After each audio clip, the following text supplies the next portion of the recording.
परम प्रेममय श्री श्री ठाकुर परमाराध्या जगज्जननी श्री श्री बड़मा परम पूज्यपाद जुगाचार्य श्री श्री बड़दा आजिर पूज्यपाद श्री श्री आचार्य देव श्री चरण कमल अनंत कोटि प्रणाम निवेदन करुच्ची। सभी गुरु परिवार श्री चरण में अनंत कोटि प्रणाम निवेदन करुच्ची। मोर भिडियो देखुथिबा प्रत्येक गुरु भाई और माँ मानकु अंतरर आनंदित जय गुरु ढेर सारा भल पाइबा और शुभकामना। सबुदिन पर आज शुभ दिन एक सुंदर भिडियो आनिबा जो भिडियो आम मानक पई बहु प्रेरणामय भिडियो हो पारिबो। आज एक सुंदर आलोचना रखिबा संसार रे नारीर दायित्व कौन, संसार रे झियो मानकर शिक्षार धारणा किपरि भाव रे हेबा उचित, जोटा कि आमे माने जानिले शुणिले जीवन रे आचरण भितरे पकई चलिले प्रकृत रे वैकुंठ परिवार भरी एक सुंदर संसार गठन हम, जोटा कि परम प्रेममय श्री श्री ठाकुर को जीवन रे ग्रहण करे गोटे झियो निश्चिंत भाव रे जानिबा दरकार। सही उपरे सुंदर आलोचना निश्चिंत भाव रे वीडियो टिके स्किप न करिके प्रत्येकटी शब्द जानिबे। मु प्रत्यक्ष भाव रे श्री श्री ठाकुरंकर आलोचना प्रसंग तृतीय खंडरू निजे पढ़ी आपण पाखरे सुनिया पई चाहूची। श्री श्री ठाकुर को ये प्रश्न जेतरे पचारा गला, ठाकुर गोटे नारी रो भूमिका गोटे संसार रे कौन, तार दायित्व कौन। श्री श्री ठाकुर को जेतले पचरा गला, श्री श्री ठाकुर को से कथारे पुणी से माँ पचारि थिले जे घरे सब बेले रोग वैराग लगी रहुची, समस्त को जेते सावधान रे रखे तथापि सुस्थ रखी पारुनी, घरे अशांति कलह मन मालिन्य सबकिछि लगी रहुची, आर निराकरण कौन, मु कौन करिपारिबि से भक्त माँ श्री श्री ठाकुर को पचारि थिले। श्री श्री ठाकुर कहिले कि प्रकार असुस्थता कौन सब घरे चली। से माँ जनक पचारे कहार ज्वर होची तो कहार सर्दी काश, कहार पेट खराब, एभली भाव में अनेक किछि लगी रहुची प्रत्येक दिन। श्री श्री ठाकुर कहले डाक्तर डाकी भल करी चिकित्सा करैदेबा दरकार, आउ भल रूपे सदाचार पालन करने को हुए।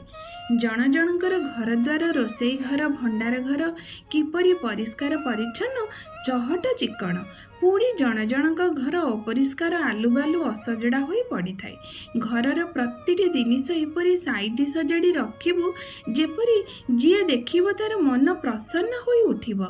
अनके रांधि जानती नहीं, भावंती खाली गुड़िए तेल मसला अजाड़ी देले ही भल रांधणा हब, किंतु ता नुही।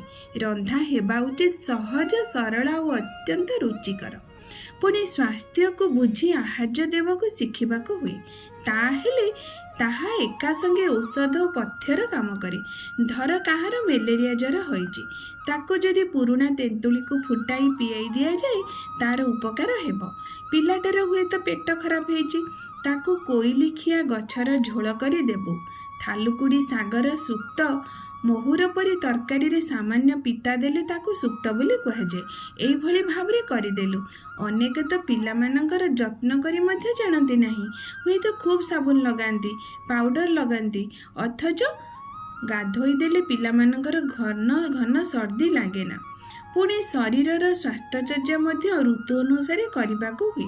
केतबले पित्त, केतबले वायु, केतबले कफर प्रकोप बेसी हो जाए, तदनुजाई प्रतिकार व्यवस्था करने को पड़िबो।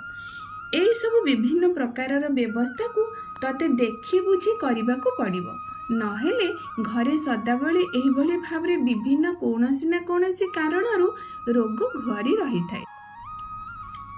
आजिकल किंतु टिके जदि देह खराब हुए ताहले डाक्तर पाखक दौड़िबा छड़ा उपाय नहीं, किंतु आग कालर माँ माने टुणुका टुणुकी करी केते रोग भल करी देउथिले जे तार इयता नहीं। एबे से सब किंतु उठी जाउची गोटिए कथारे शिक्षार ही अभाव।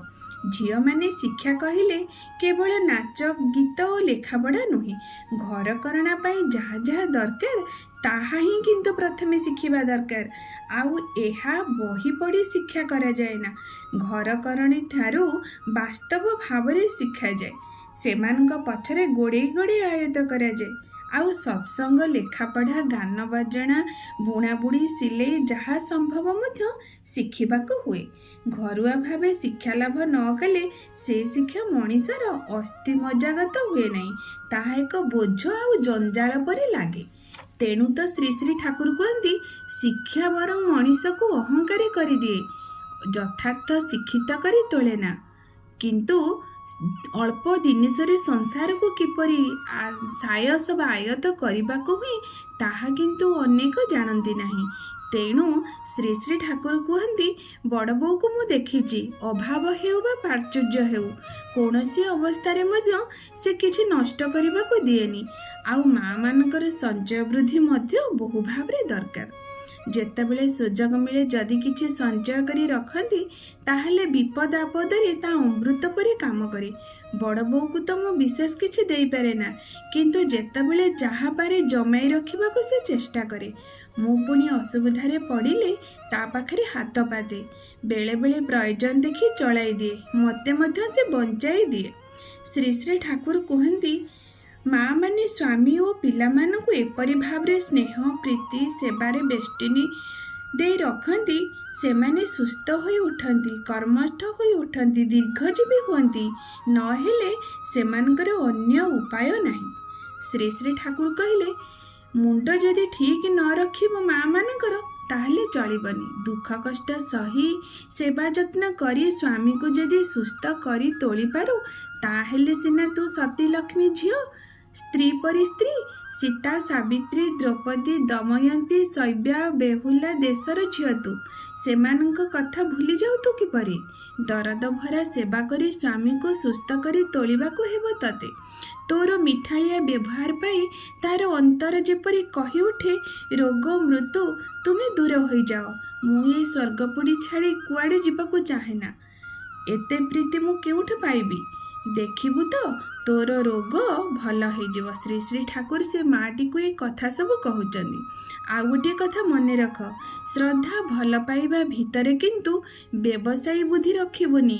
ସ୍ୱାମୀ ରୁଗ୍ଣ ଅସମର୍ଥ, ସେଥିପାଇଁ ଯଦି ତାର ଖାତିର ତୋଠି କମିଯାଏ ନା ତାହେଲେ ତୋର ଭଲ ପାଇବାର ଦାମ କେଉଁଠି? ଗୋଟିଏ ପାମର ଠାରୁ ବା ତୁ କେଉଁ ଗୁଣରେ ବଡ଼ ହେଲୁ?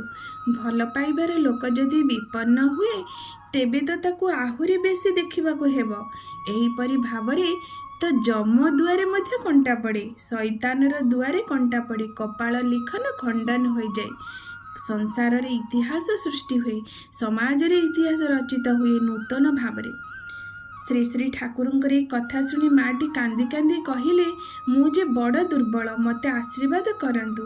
ଶ୍ରୀ ଶ୍ରୀ ଠାକୁର ଜୋର ଦେଇ କହିଲେ, ମାତୃଜାତି କଦାପି ଦୁର୍ବଳ ନୁହନ୍ତି, ଶକ୍ତିର ଅଂଶରେ ତାର ଜନ୍ମ।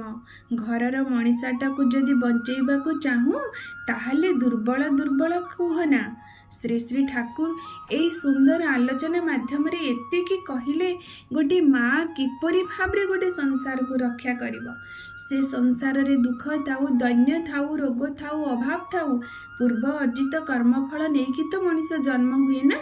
ଯଦି ସଂସାରରେ ସେ ସବୁ କିଛି ଅଛି ତାହେଲେ ଯଦି ଗୋଟେ ମା ଏଇଭଳି ଭାବରେ ଆଚରଣ ଚଳନୀ ଚରିତ୍ର ବ୍ୟବହାର ନେଇ ଆସିବ ନା, ସେ ସଂସାରରେ ଯେତେ ବି ଯାହା ଥାଉ କିନ୍ତୁ ସଂସାର ସ୍ୱର୍ଗ ପରି ଅନୁଭବ ହେବ।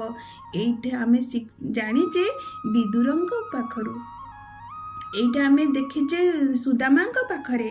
କେତେ ଭଲ ପାଇବା, କେତେ ଅଭାବ ତାଙ୍କ ଜୀବନରେ, କିନ୍ତୁ ସ୍ୱର୍ଗ ପରି ସେମାନେ ଚଳୁଥିଲେ। ଶ୍ରୀ ଶ୍ରୀ ଠାକୁର ସେଇଭଳି ଭାବରେ ଝିଅଟିଏ ଚାହିଁଛନ୍ତି, ନାରୀ ତୁ ଯେତେ ଶିକ୍ଷିତ ହୋ, ଯେତେ ଡିଗ୍ରୀ ଧରି ଜୀବନରେ ହାସଲ କରିଥା, କିନ୍ତୁ ତୋର ସଂସାରକୁ ତତେ ସଜାଡ଼ିବାକୁ ପଡ଼ିବ। ସଂସାରରେ ତତେ ଲକ୍ଷ୍ମୀ ସରସ୍ୱତୀ ଦୁର୍ଗାର ରୂପ ନେଇ ସଂସାରକୁ ସବୁ ଦୈନ୍ୟରୁ, ସବୁ ରୋଗରୁ, ସବୁ ମୃତ୍ୟୁରୁ, ସବୁ ଦୁଃଖରୁ ତୁ ରକ୍ଷା କରିପାରିବୁ। ସେଇଭଳି ଭାବରେ ମାଟିଏ ଶ୍ରୀ ଶ୍ରୀ ଠାକୁର ଚାହାନ୍ତି। ଆମେ ପ୍ରତ୍ୟେକ ସେଇଭଳି ଭାବରେ ଝିଅଟିଏ ହେବା, ସେଇଭଳି ଭାବରେ ମାଟିଏ ହେବା। ସେଇଭଳି ମା ଆଉ ଝିଅ ହେଲେ ନିଶ୍ଚିନ୍ତ ଭାବରେ ଏ ସଂସାରକୁ ସୁସନ୍ତାନ ଦେଇପାରିବା, ପରିବାରକୁ ଏକ ସୁଦୃଢ଼ କରିପାରିବା, ସମାଜରେ ନିଜର ପରିବାର ଏକ ସୁନ୍ଦର ଉଦାହରଣ ଦେଇପାରିବା। ଆମରି ପରିବାରକୁ ଉଦାହରଣ ଦେଖି ଆମରି ପରିବାରର ଇନ୍ସପାଇରେସନ୍ ହୋଇ ପରିବେଶ ମଧ୍ୟ ବଦଳିଯିବ। ଏଇଟା ତ ଶ୍ରୀ ଶ୍ରୀ ଠାକୁର କୁହନ୍ତି। ଆଶା କରେ এই ସୁନ୍ଦର ଭିଡ଼ିଓ ଆପଣମାନଙ୍କ ପାଖରେ ବହୁ ମୂଲ୍ୟବାନ ହୋଇ ଉଠୁ, ଆପଣମାନଙ୍କ ପାଇଁ ବହୁ ପ୍ରେରଣାମୟ ଭିଡ଼ିଓ ହେଇ ଉଠୁ। ଏଇଟା ମୋର ପରମ ପିତାଙ୍କ ଶ୍ରୀଚରଣ ବିନମ୍ର ପ୍ରାର୍ଥନା ରଖେ। ସର୍ବଶେଷରେ ସମସ୍ତଙ୍କର ମଙ୍ଗଳ ପ୍ରାର୍ଥନା ପରମ ପିତାଙ୍କ ଶ୍ରୀଚରଣ ନିବେଦନ କରି ରଖୁଛି। ଜୟ ଗୁରୁ।